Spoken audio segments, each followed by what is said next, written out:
प्यारे विद्यार्थियों नमस्कार, स्वागत है आप सभी का। तो जो भी विद्यार्थी राजस्थान चतुर्थ श्रेणी कर्मचारी की तैयारी कर रहा है दोस्तों, राजस्थान चतुर्थ श्रेणी कर्मचारी की तैयारी करने वाले सभी साथियों के लिए ये क्लास बड़ी इंपॉर्टेंट है। क्लास को आपको ध्यान से कंप्लीट पूरा देखना है और लास्ट में कमेंट करना है कि इस क्लास को देखने के बाद कितने प्रश्न आपके सही होते हैं। आज हम दोस्तों राजस्थान चतुर्थ श्रेणी का मॉडल पेपर देखने वाले हैं, जिसमें आपके राजस्थान जीके और हिंदी के इंपॉर्टेंट क्वेश्चन शामिल रहेंगे। आज हम राजस्थान जीके प्लस हिंदी पढ़ेंगे ताकि पता चल सके कि आपकी तैयारी है वो राजस्थान जीके और हिंदी की तैयारी है वो किस लेवल की है। ठीक है, तो सभी को नमस्कार, सभी का स्वागत है इस क्लास में। दोस्तों आपको पता है कि आपका एग्जाम वो नजदीक आ चुका है। ठीक है, अभी हमारे पास बहुत कम समय बचा हुआ है, तो ऐसे कम समय में अपन क्या करेंगे दोस्तों, मोस्ट इंपॉर्टेंट क्वेश्चन पढ़ने वाला है। तो चलिए शुभारंभ करते हैं बिल्कुल बेसिक लेवल से। क्लास का पहला ही सवाल आपके सामने पूछा है, राजस्थान का शाब्दिक अर्थ है। कमेंट करेंगे राजस्थान शब्द का शाब्दिक अर्थ क्या है। राजाओं की घाटी, राजाओं का आवास, राजसी देश या राजाओं का राजा। दोस्तों तो राजस्थान शब्द का शाब्दिक अर्थ है दोस्तों राजाओं का आवास। ठीक है ना, जहां क्या रहते हो, राजा रहते हो, बिल्कुल, तो उसे कहते हैं राजस्थान। ठीक है, अगला सवाल, गोडवाड़ प्रदेश किस बेसिन को कहा जाता है। फटाफट कमेंट करेंगे दोस्तों। लैब असिस्टेंट में आया हुआ सवाल है कि गोडवाड़ प्रदेश किस बेसिन को कहा जाता है। चंबल बेसिन को, लूणी बेसिन को, मध्यमाई बेसिन को या छप्पन बेसिन को। दोस्तों तो गोडवाड़ प्रदेश है वो लूणी बेसिन को कहा जाता है। किसे कहा जाता है दोस्तों, गोडवाड़ प्रदेश, लूणी बेसिन को गोडवाड़ प्रदेश कहा गया है। जो भी साथी यहाँ पर बी कमेंट कर रहे हैं, बी ऑप्शन आप सबका बिल्कुल राइट है। चलिए आगे बढ़ते हैं। अगला प्रश्न आपसे पूछा, निम्न में से सर्वाधिक फ्लोराइड से प्रभावित राज्य कौन सा है। मतलब राजस्थान की अगर बात करें तो हमको बताइए, बट मैं पूरे भारत की बात कर रहा हूँ। भारत में सर्वाधिक दोस्तों फ्लोराइड की समस्या है वो कहाँ देखने को मिलती है, राजस्थान, बिहार, पंजाब या गोवा। तो पूरे भारत में साथियों सर्वाधिक फ्लोराइड की समस्या मिलती है और राजस्थान में। किसमें दोस्तों, राजस्थान के जिले अजमेर, नागौर। कौन कौन से जिले, अजमेर और नागौर। यहाँ पर क्या है, फ्लोरोसिस की समस्या है दोस्तों वो सर्वाधिक देखने को मिलती है। तो जो भी ऑप्शन नंबर ए कमेंट कर रहे हैं, ऑप्शन ए आप सबका सही है दोस्तों। इसको दोस्तों कुबड़ पट्टी भी कहा जाता है। ठीक है, चलिए आगे बढ़ते हैं। अगला प्रश्न पूछा है, सबसे प्राचीन पर्वत श्रृंखला कौन सी है। कमेंट करो इन चारों में से कि सबसे प्राचीन पर्वत श्रृंखला कौन सी है दोस्तों, अल्ताई, सुलेमान, अरावली या राजमहल। तो सबसे प्राचीन पर्वत श्रृंखला है वो है अपने अरावली। ठीक है ना, अरावली की राजस्थान में लंबाई है वो है 550 किलोमीटर। बहुत बार सवाल पूछ चुका है एग्जाम में। ठीक है ना, अरावली की टोटल लंबाई है 692 किलोमीटर। इसमें से राजस्थान में कितनी है, 550 किलोमीटर अरावली है वो राजस्थान में फैली हुई है दोस्तों। तो सी ऑप्शन आपका सही है। आप बिल्कुल बेफिक्र रहो, मैं आपको सारे क्वेश्चन एग्जाम से पहले करवा दूंगा, है ना। जो एग्जाम में प्रश्न आएंगे वो मैं एग्जाम से पहले आपको एक बार करवा दूंगा, चिंता मत करो आप। तो आराम से ये सारे प्रश्न याद कर लो, ऐसे ही क्वेश्चन आपके परीक्षा में आने वाले हैं। अगला प्रश्न पूछा है, कौन सी दोस्तों नदी चंबल की सहायक नदी है। बताओ भाई, चंबल की सहायक नदी कौन सी है, ये आपको बताना है। जवाई, माही, काली सिंध या जाकम। तो चंबल की सहायक दोस्तों हैं वो है काली सिंध। काली सिंध और आऊ के संगम पे कौन सा किला बना हुआ है, घाघरोन किला बना हुआ है और घाघरोन राजस्थान का जल दुर्ग है। ठीक है ना, तो चंबल की सहायक है वो है काली सिंध दोस्तों। सी ऑप्शन आप सबका सही रहेगा। जो भी विद्यार्थी यहाँ पर सी कमेंट कर रहा है बहुत बढ़िया। अगला प्रश्न आपके सामने क्या पूछा दोस्तों, गणेश्वर सभ्यता का विकास किस नदी के किनारे हुआ। कमेंट करेंगे दोस्तों। एक सभ्यता है गणेश्वर सभ्यता, राजस्थान में कौन सी सभ्यता है, गणेश्वर सभ्यता दोस्तों। गणेश्वर है, कालीबंगा है, बट मैं अगर आपसे पूछूं गणेश्वर के बारे में तो इसका विकास किस नदी के किनारे हुआ है वो आपको बताना है। घग्गर, लूणी, कांतली या बनास। तो घग्गर के किनारे तो कालीबंगा सभ्यता। कालीबंगा सभ्यता का संबंध किससे है दोस्तों, वो है अपने घग्गर से। ठीक है, बट गणेश्वर सभ्यता का विकास हुआ है कांतली। किसके दोस्तों, कांतली नदी के किनारे इनका विकास हुआ है। यानी जो भी ऑप्शन सी को सही कर रहा है, सी ऑप्शन आप सबका बिल्कुल राइट है। चलिए आगे बढ़ते हैं। अगला प्रश्न पूछा है, घग्गर नदी के किनारे कौन सा नगर बसा हुआ है। लो भाई साहब, अभी मैंने आपको बताया 5 मिनट पहले कि कालीबंगा सभ्यता है वो घग्गर के किनारे है और कालीबंगा सभ्यता राजस्थान के हनुमानगढ़ जिले में दोस्तों है। अब मैं आपसे क्या पूछ रहा हूँ, घग्गर नदी के किनारे कौन सा शहर या नगर बसा हुआ है, हनुमानगढ़, रामगढ़, अजमेर या जयपुर। तो घग्गर के किनारे साथियों राजस्थान का हनुमानगढ़ जिला बसा हुआ है। हनुमानगढ़ में ही कालीबंगा सभ्यता है, ये बात आपको ध्यान रखनी है। तो जो भी साथियों ऑप्शन ए को सही कर रहा है, ऑप्शन ए आप बिल्कुल राइट करेंगे। ठीक है, चलिए विद्यार्थियों आगे बढ़ते हैं। अगला प्रश्न आपके सामने, निम्न वृक्षों में से कौन सा वृक्ष राजस्थान का कल्प वृक्ष कहलाता है? फटाफट कमेंट करेंगे। सेकंड ग्रेड टीचर एग्जाम में आया हुआ सवाल है कि निम्न में से कौन सा वृक्ष है जिसे क्या कहते हैं, राजस्थान का कल्प वृक्ष कहा जाता है? सागवान, आम, नीम, खेजड़ी। तो खेजड़ी को क्या कहते हैं विद्यार्थियों, राजस्थान का कल्प वृक्ष कहा जाता है और राजस्थान का गौरव भी कहा जाता है। ये बात भी आपको यहाँ पर क्या करनी है, साथ साथ में याद रखनी दोस्तों। चलिए आगे बढ़ते हैं। अगला प्रश्न आपके सामने, ताल छपर अभ्यारण्य किसके लिए प्रसिद्ध दोस्तों है? ये ताल छपर वाला प्रश्न सीईटी एग्जाम में आया हुआ सवाल है, फटाफट कमेंट करेंगे। ताल छपर अभ्यारण्य है, पहली बात तो है कहाँ पर, तो ये अभ्यारण्य दोस्तों ताल छपर है वो चूरू में है। कहाँ पर है दोस्तों ताल छपर अभ्यारण्य? चूरू जिले में अभ्यारण्य है। अब बताओ किसके लिए विख्यात है?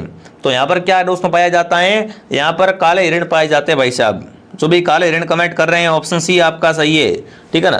ताल छापर चूरू में दोस्तों क्या पाए जाते हैं, कृष्ण मृग यानी काले हिरण पाए जाते हैं, इसलिए बहुत विख्यात है।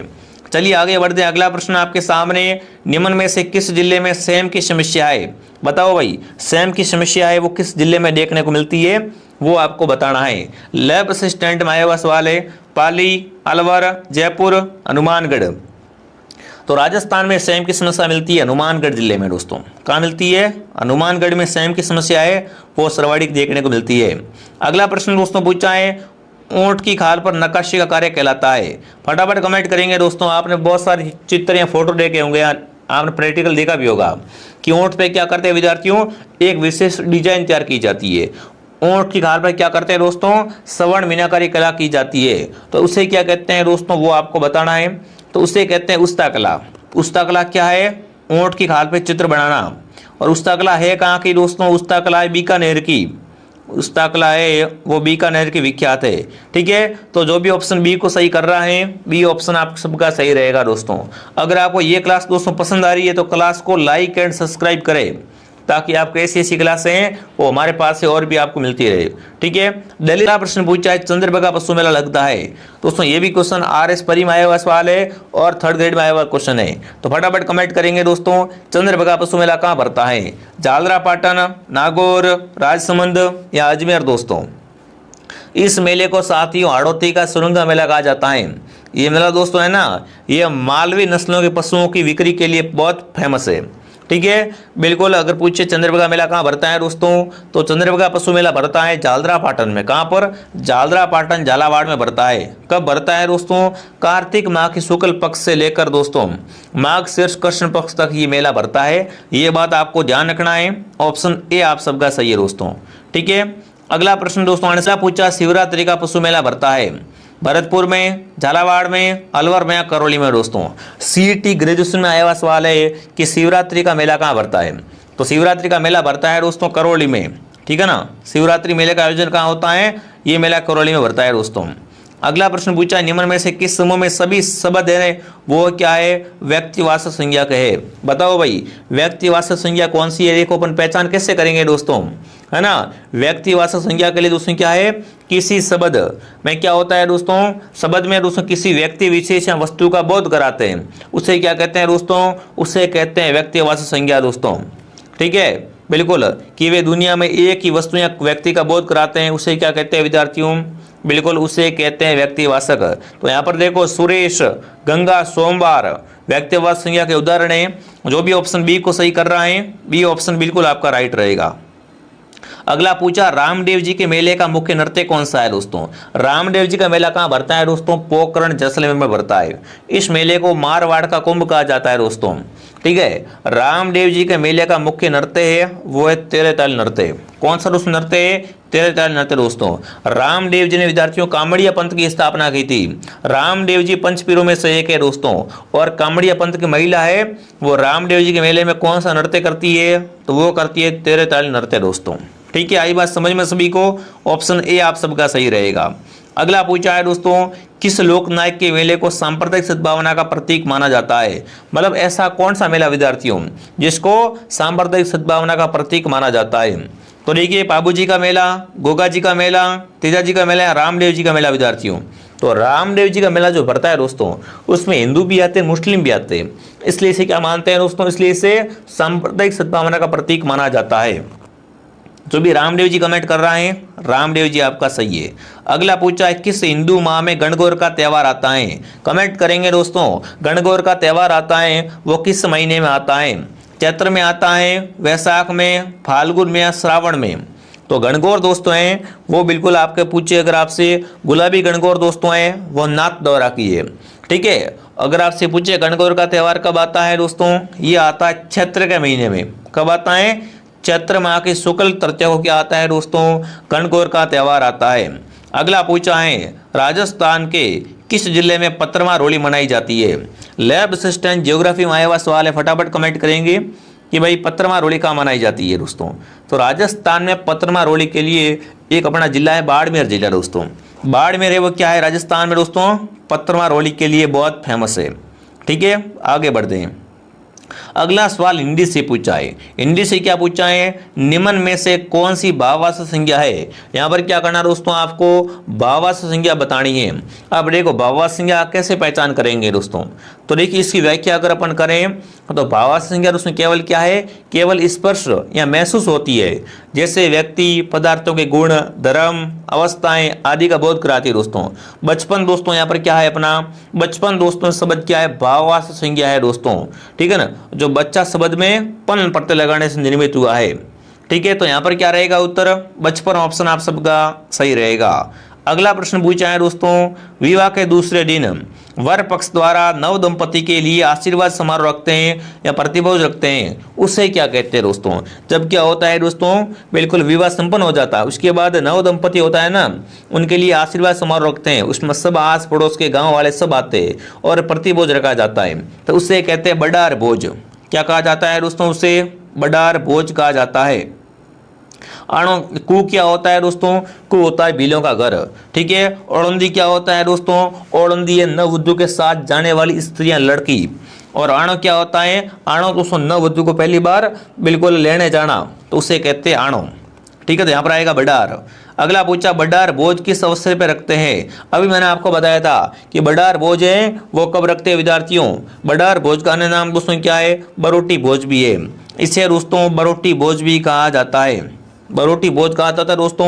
ये है ना विवाह के बाद वधु के स्वागत में किया जाने वाला भोज होता है, जिसे बड़ार भोज कहा जाता है, तो विवाह के समय रखा जाता है, ठीक है।